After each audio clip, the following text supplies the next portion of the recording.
सभी लोगों को सुप्रभात। वर्तमान में संपूर्ण विश्व एक विषम परिस्थिति से जूझ रहा है। ऐसी संकट के घड़ी में भी आप लोगों के शिक्षण के व्यवधान को दूर किया जा सके या कुछ कम किया जा सके, इसके लिए हमारे महाविद्यालय के प्राचार्य महोदय श्री डॉक्टर संजय कुमार पांडे जी के सहयोग, मार्गदर्शन एवं प्रोत्साहन से मैं यह वीडियो बनाने जा रहा हूं। इस वीडियो में मैं बात करूंगा बीएड चतुर्थ सेमेस्टर का विषय लिंग, विद्यालय एवं समाज के द्वितीय इकाई की। द्वितीय इकाई में हमें पढ़ना है सामाजिक व्यवस्था एवं लैंगिक पूर्वाग्रह। तो आज हम समझेंगे कि सामाजिक व्यवस्था क्या होती है। जैसा कि यह शब्द दो शब्दों से मिलकर बना है, सामाजिक और व्यवस्था। सामाजिक का तात्पर्य होता है समाज से संबंधित, और व्यवस्था को हम समझते हैं किसी नियमबद्ध कार्य योजना से। इसे इस प्रकार हम समझ सकते हैं कि समाज में जितने भी कार्य होते हैं, चाहे वह विवाह हो, चाहे वह त्यौहार हो, चाहे अन्य कोई भी कार्य हो, यदि समाज में कोई सामाजिक कार्य होता है तो उसके लिए पहले से ही कुछ नियम तय होते हैं जो हमें सांस्कृतिक विरासत में प्राप्त होते हैं। इन नियमों की संपूर्ण और एकजुट तत्व को, एक रूप को सामाजिक व्यवस्था का नाम दिया गया है। जब समाज के सभी नियम समाज के क्रियाकलापों पर लागू होते हैं तो यही सामाजिक व्यवस्था कहलाता है। सामाजिक व्यवस्था को इस प्रकार भी हम समझ सकते हैं कि प्रत्येक समाज में दो तत्व या दो विचारधाराएं पाई जाती है, एक संगठनात्मक और दूसरा विघटनात्मक। संगठनात्मक विचारधारा का कार्य होता है समाज को एकत्र करके रखना, समाज को विकास की ओर ले चलना। किंतु वहीं दूसरी ओर जो विघटनात्मक विचारधाराएं होती हैं वह समाज को छिन्न भिन्न कर देती हैं, समाज को पतन की ओर ले जाती हैं। इन दोनों विचारधाराओं का संतुलन बना रहे, इसके लिए जो नियम और व्यवस्थाएं लागू की जाती है, इसे ही सामाजिक व्यवस्था का कहा जाता है। सामाजिक व्यवस्था को समझने के लिए कहीं कोई विशेष श्रम करने की आवश्यकता नहीं है।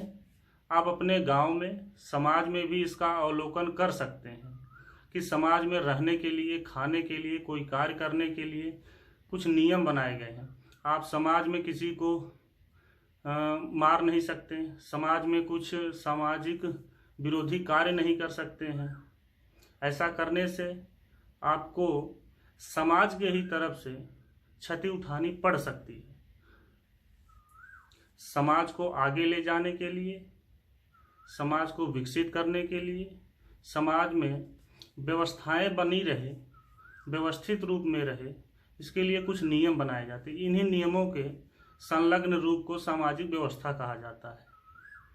सामाजिक व्यवस्था के परिभाषा को हम मैकाइवर एवं पेज, जो एक बहुत ही बड़े समाजशास्त्री माने जाते हैं, मैकाइवर एवं पेज ने सामाजिक व्यवस्था की परिभाषा देते हुए कहा है कि समाज की समस्त अंतःक्रियाएं, वही अभी मैंने चर्चा किया, चाहे वह विवाह हो, चाहे कोई कार्य प्रणाली हो, चाहे पारस्परिक सहयोग हो, नीति हो, नियम हो, स्वाधीनता हो, समाज की समस्त अंतःक्रियाएं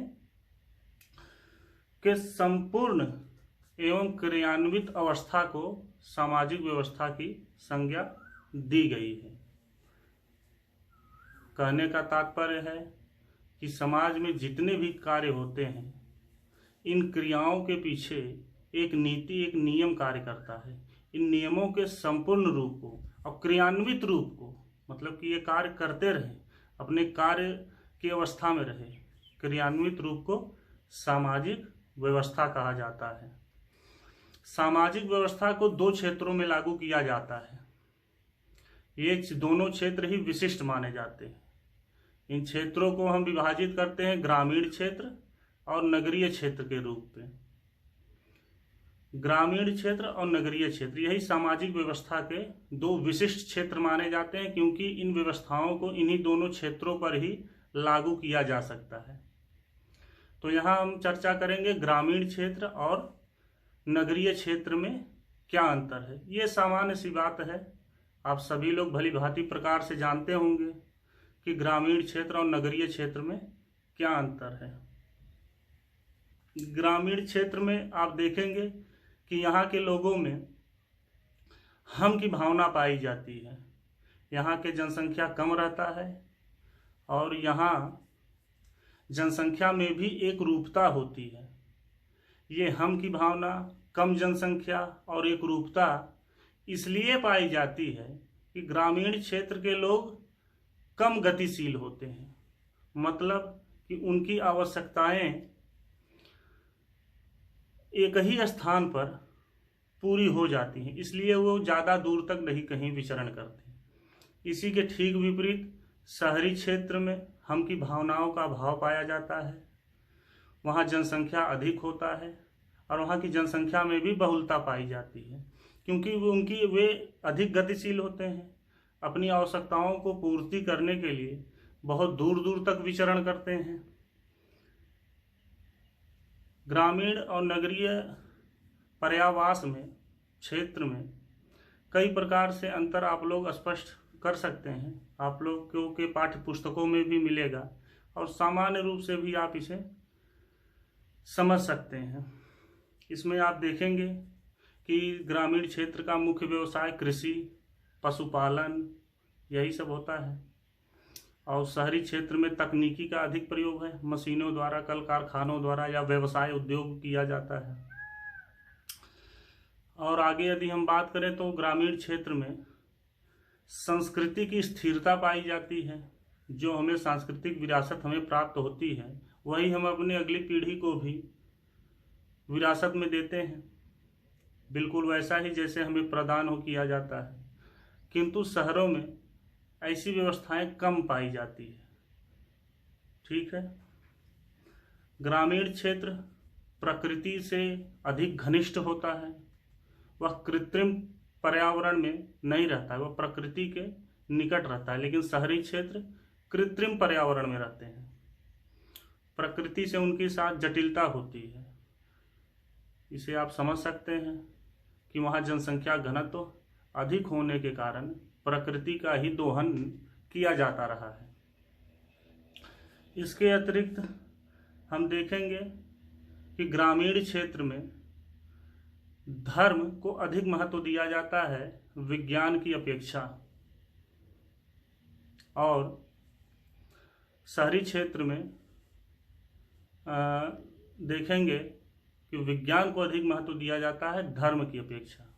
इसका मैं एक उदाहरण दूं कि मेरे पिताजी जब थे, जीवित थे, तो उन्हें वे अपने जीवन भर ये बात मानने को बिल्कुल तैयार नहीं हुए कि पृथ्वी जो है वह सूर्य के चक्कर लगाती है।